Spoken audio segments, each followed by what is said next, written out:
Hi hello నమస్తే నవత టీవీకి స్వాగతం. మీ వెంకట్. వార్తా విశ్లేషణ. మొన్న జరిగిన పహల్గాం దుర్ఘటన సందర్భంగా విదేశీ టూర్లో ఉన్నటువంటి మన ప్రధానమంత్రి నరేంద్ర మోడీ గారు హుటాహుటిన భారతదేశానికి రావడము జరిగింది. ఇక్కడ జమ్మూ కాశ్మీర్లోని పహల్గాంలో జరిగినటువంటి సంఘటనకు ధీటుగా నరేంద్ర మోడీ గారు కొన్ని చర్యలు చేపట్టడం కూడా జరిగింది హుటాహుటిన నిన్న జరిగినటువంటి సమావేశం లోపల. అయితే ఈ పహల్గాం లోపల మరి జరిగినటువంటి ఈ నరమేధం ఏదైతుందో ప్రపంచ దేశాలు ఎవరు కూడా దాన్ని హర్షించదగ్గర విషయం కాదు. అది ఏదైతే ఇక్కడ ఒక మతం పైన ఒక ముష్కరులు దాడి చేసినటువంటి సంఘటన ఏదైతుందో అది చాలా ఘోరమైనటువంటి సంఘటన. ఇక్కడ ఒక మతం ప్రాతిపదికన ఆ ముష్కరులు చేసినటువంటి మారణకాండ అనేది ఎవరు కూడా దాన్ని మర్చిపోరు. అక్కడ జరిగినటువంటి సంఘటన ఏదైతుందో 25 మంది చనిపోవడం జరిగింది. ఇంకా కూడా ఎంతమంది చనిపోతారనేది కూడా తెలియదు. అక్కడ జరిగినటువంటి సంఘటన లోపల ముష్కరులు ఒక వర్గం పైన మాత్రమే అది బాంబుల దాడితోటి ముష్కరులు వాళ్ళను కాల్చి చంపడము జరిగింది. వాళ్ళ ఎవరైతే చంపబడ్డటువంటి వ్యక్తులు ఎవరైతే ఉన్నారో, చనిపోయినటువంటి వారు ఎవరైతే ఉన్నారో వాళ్ళు ఒక సంస్థకు చెందినటువంటి వారు. అంటే ఎన్ఐఏ లాగా అదొక సంస్థలో ఉన్నటువంటి సభ్యులు వాళ్ళను చంపడము జరిగింది. అయితే ఇక్కడ ఒక విషయం గమనించుకోవాలి. 370 ఆర్టికల్ ఎత్తేసిన తర్వాత కాశ్మీర్ అనేది ఒక పర్యాటక కేంద్రంగా మారింది. కాశ్మీర్లో ఉన్నటువంటి అందాలను తిలకించడానికి ప్రతి ఒక్క పౌరుడు కూడా కోరుకుంటాడు కాశ్మీర్ అందాలను మనము చూడాలి అని. దాంతో పాటుగా అక్కడ కాశ్మీర్లో ఉన్నటువంటి వారు కూడా 370 ఆర్టికల్ ఉన్న రోజులు నానా ప్రాబ్లమ్స్ లో పడ్డారు. ఇది నరేంద్ర మోడీ గారు చర్య తీసుకుని 370 ఆర్టికల్ ఎత్తేసిన తర్వాత అక్కడ ఒక మంచి వాతావరణం ఏర్పడ్డది. ఆ వాతావరణం లోపల ఎలక్షన్లు కూడా జరిగినాయి. అక్కడ ప్రజాప్రభుత్వం అనేది జరిగింది. ఇంతకుముందేమో ప్రజాప్రభుత్వం లేకుండే రాజకీయ వ్యవస్థ లాగా ఉంటుండే. వీటన్నిటికీ అప్పటి నుంచి కూడా కొంతమంది ఈ 370 ఆర్టికల్ ఎత్తేసినందుకు పాకిస్తాన్ వాళ్ళ చాలా ప్రాబ్లం అయిపోయింది. ఎందుకు అనంటే వాళ్ళు టెర్రరిస్టులకు సపోర్ట్ చేస్తున్నటువంటి దేశం కాబట్టి టెర్రరిస్టులకు కూడా ఇబ్బందికరంగా మారింది. ఇక్కడ ముఖ్యంగా ఈ రోజు జరిగినటువంటి సంఘటన మనము మానవీయ కోణంతో చూసుకున్నట్టయితే ఈ యొక్క సంఘటన చాలా ఘోరం. ఇప్పుడు ఇక్కడ ఎవరైతే చనిపోయినటువంటి వాళ్ళు ఉన్నారో వాళ్ళు ఆడవారిని ఏమనలేదు, మగవారిని మాత్రమే ఉరికిచ్చి చంపినటువంటి సంఘటనలు అనేటివి జరిగినాయి. కొత్తగా పెళ్లైనటువంటి జంటలు, దాని తర్వాత మామూలుగా వాళ్ళు ఉన్నారు. కొత్తగా పెళ్లైన జంట అక్కడ మానవీయ కోణంతో చూసుకున్నట్టయితే హృదయ విదారకంగా ఉన్నటువంటి సంఘటన ఒకటి మనము చూసినట్టు ఉంటుందన్నమాట. ఎవరైతే ఆ పక్కన కూర్చున్నటువంటి ఆమె ఉన్నదో ఆమె ఒకటే ఏమంటుందంటే, మాకు కొత్తగా పెళ్లి అయింది, నా భర్తతో పాటు నన్ను కూడా చంపేయండి, నా భర్తతో పాటు వెళ్ళిపోతా అని చెప్పింది. ఇది భారతదేశ స్త్రీల యొక్క ఔన్నత్యం, సంస్కృతి. భారతదేశంలో ఉన్న స్త్రీలకు ఉన్నటువంటి భర్త పైన ఉన్నటువంటి నమ్మకం. ఇక్కడ అప్పుడు ఆ ముష్కరులు ఏమన్నారంటే, లేలే నేను చంపం, మేము నువ్వు ఇది నరేంద్ర మోడీకి చెప్పాలి కదా ఈ విషయము అని చెప్పేసి అనడం కూడా జరిగిందట. చూడండి ఆ ముష్కరులు ఎంత భయంకరమైనటువంటి వాళ్ళు. ఒక మత ఛాందస్తవాదులు అని అంటారు వీళ్ళు ఒక మతం అంటే ఒకటే, కాఫిర్లు కాఫిర్లు కాఫిర్లు అంటే చిన్నతనం నుంచి కూడా వీళ్లకు మతం పైన బోధన చేస్తారు. ఈ మతాన్ని ఆధారం చేసుకుని ఉన్న దేశాలు మొత్తం సర్వనాశనం దిశగా అడుగిడినాయి. దానికి ఉదాహరణ అయినా కూడా పాకిస్తాన్ కూడా చూడండి. పాకిస్తాన్ లో మతం పిచ్చి, దీంట్లో ఇద్దరు ఉంటారు. కొంతమంది మానవత్వంతో ఉంటారు. మతం ఆధారంగా మతంలో అందరూ ఏ మతం అయినా సరే అందరు బాగుండాలి, అందులో మనం ఉండాలని కోరుకునే మతం ఉండాలి ఇక్కడ. కానీ ఇక ముష్కరులు ఏం చేస్తారా అంటే మన దేవుని నమ్మనోళ్లను మనం ఉంచొద్దు భూమి మీద అనే ఆలోచన ఒకటే ఉంటుంది వాళ్ళకు. వాళ్ళు డైరెక్ట్ గా వాళ్ళకు మానవ బాంబుల్లాగా తయారవుతారు. అంటే వీళ్లకు నేర్పించినటువంటి గురువులు ఆ విధంగా ఉంటారు అనమాట. ఒక మత పిచ్చితోటి వాళ్ళు మదమెక్కి పోయి వాళ్ళు చేస్తారు. అయితే దీనికి నిన్న జరిగినటువంటి సంఘటనకు నరేంద్ర మోడీ గారు కూడా మంచిగా స్పందించడం జరిగింది. స్పందించేసి వెంటనే నరేంద్ర మోడీ, దాని తర్వాత రక్షణ శాఖకు సంబంధించినటువంటి రాజ్నాథ్ సింగ్, దాని తర్వాత ఉన్నటువంటి సైనిక అధికారులు, దాని తర్వాత వీళ్ళందరూ కూడా మన జయశంకర్ వీళ్ళందరూ కూడా ఒక సమావేశం ఏర్పాటు చేయడము జరిగింది.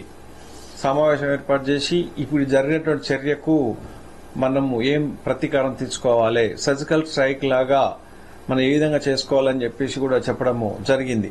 ఇంత జరుగుతున్నా కూడా మనం ఒకసారి ఆలోచన చేయాలి.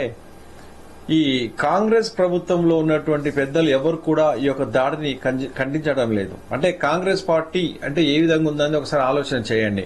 కాంగ్రెస్ లో ఉన్నటువంటి రాహుల్ గాంధీ ఎక్కడ కూడా ఈ యొక్క దుశ్చర్యను సమర్థించట్లేదు. ఇది అన్యాయము, ఇలా చేయడం కరెక్ట్ కాదు అని చెప్పడం లేదు. ఎవరైతే ఉన్నారో ఇక్కడ సోకాల్డ్ సోషలిస్ట్ నాయకులు ఉన్నారు. ఇక్కడ మన దేశం లోపల సోషలిస్టులు ఏంది మనకిక్కడ ఏమన్నంటే సెక్యులర్ అని అంటారు. సెక్యులర్ అంటే అర్థమైంది అన్ని మతాలు సమానంగా చూడాలనే అర్థం ఉంటుంది సెక్యులర్ వాళ్ళకు. కానీ ఇక్కడ ఏమైపోయింది అని అంటే ఎక్కడ కూడా ఈ కాంగ్రెస్ నాయకులు గాని, రాహుల్ గాంధీ గాని, సోనియా గాంధీ గాని, అఖిలేష్ యాదవ్ గాని, తర్వాత ఈ పెద్ద పెద్ద కాంగ్రెస్ సంబంధించిన బడా నాయకులు ఎవరు కూడా దీన్ని ఖండించట్లేదు. అంటే వాళ్ళు ఏంది అంటే వాళ్ళకి కావాల్సిందే అది దేశం అల్లకల్లోలం కావాలి, దేశం లోపల మత చిచ్చులు రేపాలే. ఏమన్నాయంటే మళ్ళా బీజేపీ మీద పెడతారు. బీజేపీ వాళ్ళు, ఆర్ఎస్ఎస్ వాళ్ళు మత చిచ్చు పెడుతున్నారు, అందుకనే దేశం ఇట్లా తయారైతుంది. వక్స్ బోర్డు వద్దంటే ఏదున్నా వాళ్ళకు అనుకూలంగానే ఉండాలనే ఆలోచన అన్నమాట. అయితే హిందువులు ఎట్టి పరిస్థితుల్లో వీటిని మనము నమ్మడానికి వీల్లేదు. హిందువులు మొత్తం ఇక్కడ అందరు బయటికెళ్లి వాళ్ళ యొక్క నిరసనను తెలియజేయాలి. ఇక్కడ మనకు ఏదైతే నరేంద్ర మోడీ గారు నిన్న జరిగినటువంటి సమావేశం లోపల కొన్ని కీలకమైనటువంటి నిర్ణయాలు తీసుకోవడం కూడా జరిగింది. ఆ నిర్ణయం ఏంటంటే భారత్ లోపల సింధు జలాల ఒప్పందం నిలిపివేత, ఉగ్రవాదులను ప్రోత్సహిస్తున్న పాక్ పై చర్యలకు సిద్దమైన భారత్.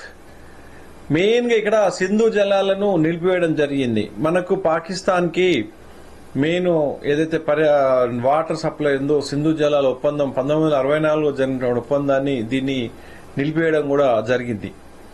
తర్వాత పాకిస్తాన్ పర్యాటకులు మొత్తం పాకిస్తాన్ సంబంధించినటువంటి వారు ఎవరైతే మన భారతదేశానికి వచ్చినటువంటి 48 అవర్స్ లోపల మొత్తం దేశాన్ని పోమాలని చెప్పేసి హుకుం జారీ చేయడం జరిగింది నరేంద్ర మోడీ గారు.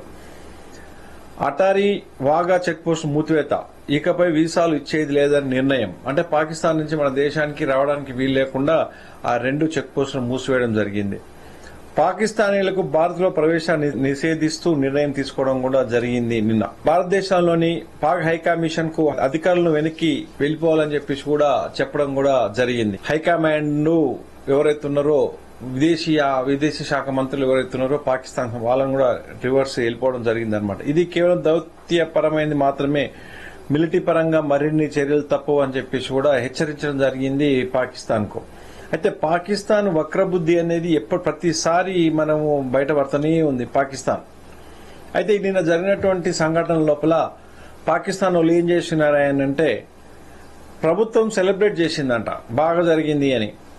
పాకిస్తాన్ హైకమాండ్ లోపల హైకమిషనర్ కార్యాలయం లోపల కేక్ కట్ చేసిన దౌత్యాధికారి ఇక్కడ మనకు ఈజీగా తెలుస్తుంది. కేక్ కట్ చేసుకున్నారట. ఇది కేక్ కట్ చేసుకుని అంటే మా యొక్క చర్య మంచిగా జరిగింది మన భారతదేశం లోపల అని రాక్షస ఆనందాన్ని పొందుతారంట. అయితే ఇప్పుడు ఇంతవరకు ఒక 32 మంది మనకు కొంచెం ప్రాబ్లంలో ఉన్నారు, అటు ఇటు ఉందని చెప్పడం కూడా జరుగుతుంది. ఇప్పుడు ఇంత జరిగినా కూడా మనకు అఖిలేష్ యాదవ్ గాని, తర్వాత సిపిఐ, సిపిఎం, టీఎంసీ, ఎస్పీఏ, ఆప్ వాళ్ళు, తర్వాత మన తెలంగాణలో వచ్చే బీఆర్ఎస్ వాళ్ళు కూడా వీటికి ర్యాలీలు, ఉగ్రవాదులకు ర్యాలీలు చేసిన దాఖలాలు అయితే కనబడతలేవు.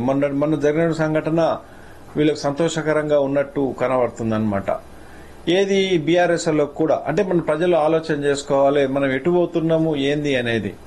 పాకిస్తాన్ కు మనం ఏ విధంగా జవాబు ఇవ్వాలి, మన ఈ యొక్క ముష్కరులు ఎవరైతే ఉన్నారో ఉగ్రవాదులను ఏరివేసే పని లోపల మనకు మన భారతదేశం ఏ విధంగా జవాబు చెప్తుందనేది వేచి చూద్దాము.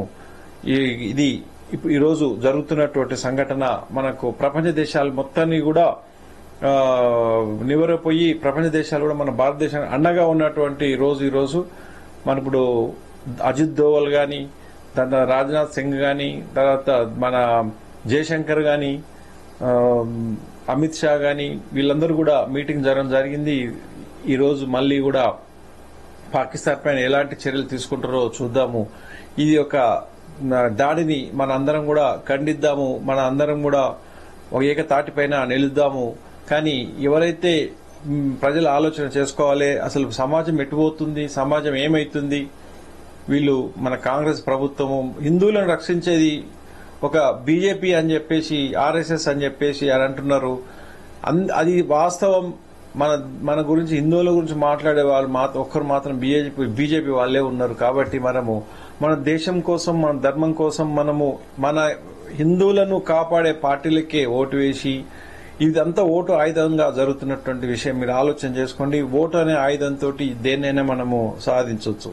హిందువులంతా ఏకతాటిగా ఉండి, హిందూ మతం అంతా వాళ్ళు ఒక దగ్గర ఉన్నట్టయితే ఈ యొక్క ముష్కరులు మన దగ్గర రావడానికి భయపడతారు. కానీ మన దగ్గర కులాల కుంపటి పెట్టి, ఇప్పుడు అక్కడ చూడండి, చనిపోయిన వాళ్ళను ఏ కులం నీదని అడగలే. నువ్వు హిందువువా, ఇండియాలో ఉన్నవా అని అడుగుతున్నారు అంతే. కులం అడగలేదు. ఏది నువ్వు అవసలోనివా, నువ్వు సాలోనివా, నువ్వు మాదివోనివా, నువ్వు ఎవరివి, ఏది అడగలే. నువ్వు క్రిస్టియనా లేకపోతే నువ్వు ఎవరు అని అడగలేదు. కానీ ముస్లింస్ మాత్రం ఎక్కడ కూడా వాళ్ళు పెట్టుకోలేదు. అంటే వాళ్ళ మతములను ఎవరిని కూడా ఏం చేయలేదు. కానీ మనకు జరిగినటువంటి సంఘటన ఏంది, హిందువు, మన హిందువులందరూ కూడా కులాల కుంపటి, ఈ కాంగ్రెస్ పార్టీ కులాలుగా విభజించాలి అని చెప్పేసి రాహుల్ గాంధీ చెప్తున్నాడు. చూడండి ఎప్పుడు జరిగిందో. నిన్ను ఇప్పుడు అక్కడ బంగ్లాదేశ్ లోపల కూడా జరిగింది. హిందూ అంటే చంపేసిర్రు. దాంతో ఇప్పుడు జరిగినటువంటి పశ్చిమ బెంగాల్ లోపల మమతా బెనర్జీ కూడా అదే జరుగుతుంది. అక్కడ హిందూ అంటే చంపేస్తున్నారు. నీ కులం ఏందని అడగట్లేదు. నువ్వు కుమ్మరోనివా, మాదివోనివా, డకలోనివా, తర్వాత నువ్వు ఎవరి కుర్మోనివా, గుల్లోనివా, కోమటోనివా, బాబనోనివా అని అడగట్లేదు. వాళ్ళు అడిగేది ఒకటే అడుగుతారు, నువ్వు హిందువు అంటే ఎంత, చూడండి హిందువులు అంటే ఎంత చులకన్నో. అక్కడ అప్పటి నుంచి కూడా అదే జరుగుతుంది అనమాట. ఔరంగజేబు గారి నుంచి కూడా, ఔరంగజేబు కూడా ఇదే విధంగా చేసిండు. హిందూ అంటే ఉచ్చకొత్త కోసిండు.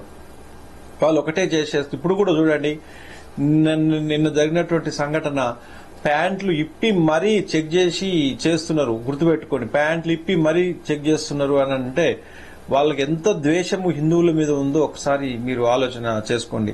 ఇక్కడ బాబునోళ్ళు లేదు, శాస్త్రి లేదు, ఎవ్వరూ లేరు. హిందువు అంటే మన అందరూ హిందువులు ఒకటిగా ఉండాలని చెప్పేసి, సంఘటితం కావాలని చెప్పేసి ఈ యొక్క సంఘటన కూడా రుజువు చేస్తుంది. మన కులాలు కాదు ముఖ్యం, మన మనుషులము, మన హిందువులం అందరం ఒకటే అని చెప్పి గుర్తు చేస్తున్నటువంటి సంఘటన మనం నిన్న జరిగింది.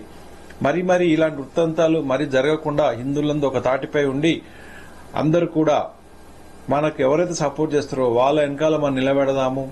జై హింద్, జై భారత్. ఈ యొక్క వీడియో మీకు నచ్చినట్టయితే మా యొక్క ఛానల్ ను సబ్స్క్రైబ్ చేయండి, మాకు లైక్ చేయండి, షేర్ చేయండి. జై హింద్, జై భారత్, వందే మాతరం.